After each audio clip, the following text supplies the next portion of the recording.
이 일 후에 다른 천사가 하늘에서 내려오는 것을 보니 큰 권세를 가졌는데 그의 영광으로 땅이 환하여지더라. 힘찬 음성으로 외쳐 이르되 무너졌도다 무너졌도다 큰 성 바벨론이여, 귀신의 처소와 각종 더러운 영이 모이는 곳과 각종 더럽고 가증한 새들이 모이는 곳이 되었도다. 그 음행의 진노의 포도주로 말미암아 만국이 무너졌으며 또 땅의 왕들이 그와 더불어 음행하였으며 땅의 상인들도 그 사치의 세력으로 치부하였도다. 또 내가 들으니 하늘로부터 다른 음성이 나서 이르되 내 백성아, 거기서 나와 그의 죄에 참여하지 말고 그가 받을 재앙들을 받지 말라. 그의 죄는 하늘에 사무쳤으며 하나님은 그의 불의한 일을 기억하신지라. 그가 준 그대로 그에게 주고 그의 행위대로 갑절을 갚아주고 그가 섞은 잔에도 갑절이나 섞어 그에게 주라. 그가 얼마나 자기를 영화롭게 하였으며 사치하였든지 그만큼 고통과 애통함으로 갚아주라. 그가 마음에 말하기를 나는 여호왕으로 앉은 자요 과부가 아니라 결탄코 애통함을 당하지 아니하리라 하니, 그러므로 하루 동안에 그 재앙들이 이르리니 곧 사망과 애통함과 흉년이라. 그가 또한 불에 살라지리니 그를 심판하시는 주 하나님은 강하신 자이십니다. 에브리데이 이즈 썬데이, 매일의 삶을 썬데이로 세팅하라. 할렐루야. 오늘 선셋 메시지를 통해 끝까지 믿음을 지켜내며 그 믿음으로 승리하는 모든 성도님들 되시기를 주님의 이름으로 축복합니다. 여러분, 성경에서는 우리에게 지혜를 주시는 말씀들이 굉장히 많습니다. 그리고 그 말씀을 통해 우리들의 삶을 세워가며 나아가야 하는데요. 여러 말씀들이 있지만 특별히 마태복음 7장 24절부터 27절까지의 말씀을 보면 주님의 말씀을 듣고 행하는 자를 향하여 반석 위에 지은 지혜로운 사람이라고 이야기합니다. 이러한 사람의 특징은 이러한 특징을 가지고 있습니다.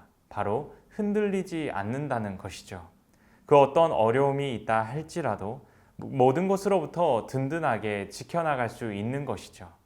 하지만 그와 반대되는 모래 위에 집을 지은 사람은 어리석다고 이야기합니다. 이러한 사람은 위기와 어려움을 만나게 되었을 때 무너지게 되는 것이죠.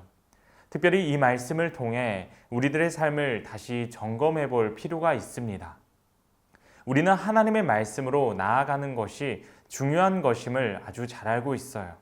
하지만 삶에서 만나게 되는 여러 이유들과 상황들로 인해 우리들의 믿음은 흔들리죠.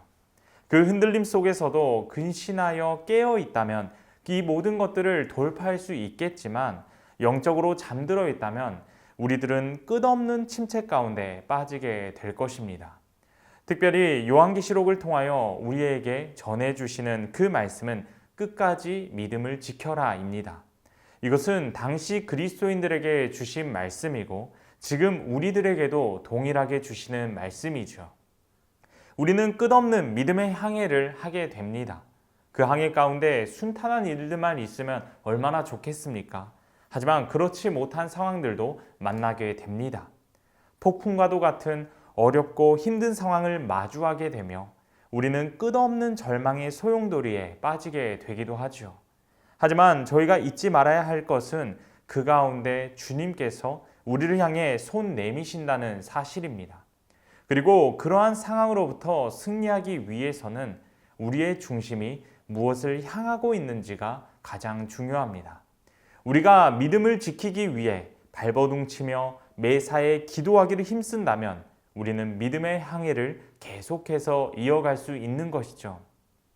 사랑하는 여러분, 오늘도 우리의 믿음을 흔드는 여러 상황들을 만날 수 있습니다.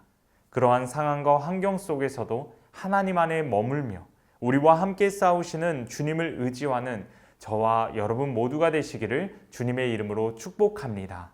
끝까지 믿음을 지켜라. 그 첫 번째 메시지는 믿음으로 최후를 기다려라입니다. 요한계시록은 두 가지의 결론을 가지고 있습니다.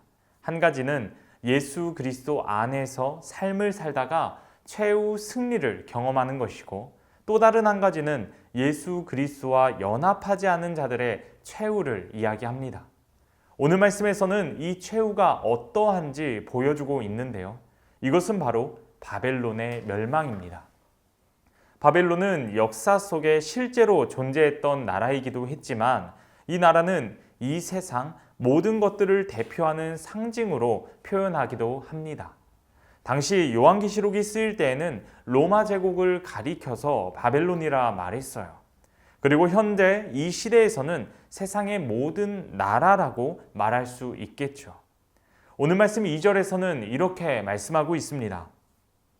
힘찬 음성으로 외쳐 이르되 무너졌도다 무너졌도다 큰 성 바벨론이여 귀신의 처소와 각종 더러운 영이 모이는 곳과 각종 더럽고 가증한 새들이 모이는 곳이 되었도다. 오늘 본문에서는 한 천사가 등장하게 됩니다. 그리고 그 천사가 이렇게 외칩니다. 무너졌도다 무너졌도다. 이 천사가 바벨론이 무너졌음을 2번이나 이야기하는 것은 이 무너짐이 확고한 사실이었기 때문이죠. 그러면서 바벨론을 향하여 이렇게 표현합니다. 귀신의 처소, 각종 더러운 영이 모이는 곳, 각종 더럽고 가증한 새들이 모이는 곳. 특별히 여기에서 곳이라고 이야기를 하고 있는데 이 곳은 감옥을 의미하는 것입니다. 즉 바벨론의 겉모습은 화려하다 할지라도 영적으로 바라보았을 때 그곳은 감옥이었다는 것이죠. 마태복음에서 예수님은 외식하는 서기관들과 바리새인들을 향하여 이렇게 말씀하십니다. 마태복음 23장 27절입니다. 화 있을진저 외식하는 서기관들과 바리새인들이여 회칠한 무덤 같으니 겉으로는 아름답게 보이나 그 안에는 죽은 사람의 뼈와 모든 더러운 것이 가득하도다. 예루살렘 성 안과 주변에는 수많은 무덤들이 있었습니다. 그리고 6월절 시기가 되면 정기적으로 그 무덤을 희게 회칠을 했습니다. 회칠을 했었던 이유는 6월절을 맞이하여 수많은 순례자들이 예루살렘에 모이게 되었는데 그들이 이동 중에 무덤에 닿게 되어 자칫 부정하게 되는 일을 방지하기 위한 일이었죠. 보기 좋은 외관으로 그 더러운 내용들을 덮으려고 한 것입니다. 그런데요, 이 냄새나고 지저분한 것을 좋은 것으로 아름다운 것으로 덮는다고 과연 그 내용물도 좋아질까요? 그렇지 않죠. 겉은 아무리 화려하다 할지라도 그 속은 이미 썩어 있는 상태입니다. 여러분, 그런데 이것은 우리들의 영혼을 가리키기도 합니다. 외적으로는 아무리 많이 가꾸었다 할지라도 영혼과 마음이 상해 있다면 어떻겠습니까? 또 우리가 많은 것을 가졌고 누리며 살아간다 할지라도 내면적으로 병들어가게 된다면 그 무엇이 무슨 소용이 있겠습니까? 결국 우리가 가져야 할 그 태도는 믿음으로 나아가는 태도입니다. 끝까지 믿음을 지키며 믿음으로 최후를 기다리며 하루하루 우리의 영혼과 마음을 지키는 것이죠. 외식함으로 사람에게 옳게 보이려는 것이 아니라 오직 거룩함과 진실함으로 하나님 앞에 바로 서게 되는 저와 여러분 모두가 되시기를 축복합니다. 끝까지 믿음을 지켜라. 그 2번째 메시지는 죄의 자리에서 벗어나라입니다. 오늘 말씀 4절에서는 이렇게 말씀합니다. 또 내가 들으니 하늘로부터 다른 음성이 나서 이르되 내 백성아 거기서 나와 그의 죄에 참여하지 말고 그가 받을 재앙들을 받지 말라. 이 말씀을 통하여서 우리를 향하여 나오라고 말씀하고 있습니다. 그렇다면 어디에서 나오라고 이야기하는 것일까요? 바로 죄의 자리입니다. 죄의 자리에서 나와 재앙들을 받지 말 것을 이야기하는 것이죠. 여러분, 이 말씀을 보며 떠오르는 말씀이 있습니다. 그것은 바로 창세기 39장 12절 말씀인데요. 그 여인이 그의 옷을 잡고 이르되 나와 동침하자. 그러나 요셉이 자기의 옷을 그 여인의 손에 버려두고 밖으로 나가매. 형들에게 버림받고 애굽의 노예로 팔려간 요셉은 보디발의 가정 총무가 되었죠. 그러나 보디발의 아내가 요셉을 유혹하는 일이 발생하게 됩니다.